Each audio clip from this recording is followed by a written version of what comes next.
Okay, so first thing you need to do is activate the adhesive one more time. Dude, Brad, there's a So you're just gonna put that Brad, where? there's a like literally above your head. What's up, guys? You probably found this video because you're interested in wrapping a car, and it's probably the first wrap you've ever done. We're nearly done wrapping this Porsche, and it's the first car we've ever done. We certainly learned a lot, and we're here today to show you some of the tips and tricks we learned to hopefully make your first wrap a lot easier. Now guys, before we get started showing you all the tips and tricks that we wish we would have known before we started vinyl wrapping this car, we're gonna get into a couple of the tools necessary to do a great job. First, you gotta pick out a vinyl. We used VViViD Premium Plus vinyl. Now, the mistake we made is we didn't order enough at the beginning. This is about 75 feet of total vinyl, including the box. So take that into consideration when you order vinyl for your car. First time I think we ordered like 45 feet, which was way less than adequate. On top of that, we screwed up a few panels, so we definitely needed way more than even 75 feet. The thing that you'll need is knifeless tape, especially around like bumpers and other places where you want to have a perfect cut. An X-Acto knife is great for just making cuts, but when you want a perfect line or you have to go around an edge, knifeless tape is the way to go. You need a squeegee, you need an X-Acto knife, isopropyl alcohol to clean the grease before you hit it with the rapid tack, as well as a trusty dusty heat gun. Yeah, that's right. Can't do it without a heat gun. Now, all this stuff is linked down in the description, so click down there, buy what you guys need. Again, this is all the stuff that we used.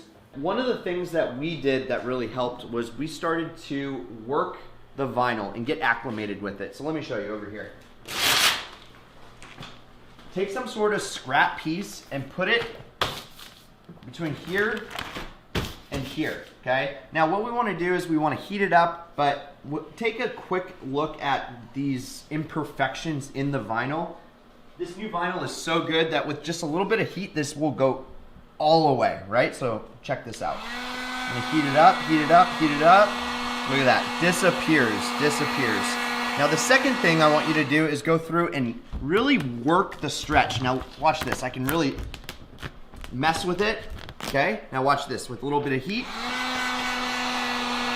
it goes right back and relaxes into its current form. Do something that has a little bit of curvature like the front fender. Now I laid it down and you can see these fingers right here. So this is something that what we were doing before is we were taking the squeegee and just working them out and like totally screwing this up. But if you start looking, the vinyl needs to be stretched down this way. So you always want to put a spot like this where it's completely flat and then pick it up with your hands. And what we found is you get under to where that finger is and then give it a little heat, just a little bit, and you can feel it on your fingertips, and then lay it down with a squeegee. You'd be able to just it right out. So what you'll want to do is just start playing with the vinyl, play with the scrap piece, set it back down. You can see that there's some bad spots here, and all we'll do is hit it and watch it disappear, just like that. We're now gonna actually lay some glass here and give you guys an up close and personal look on how to do that. So I'm gonna need Trav. If you have a friend, get a buddy, because otherwise it's really tough to lay glass by yourself.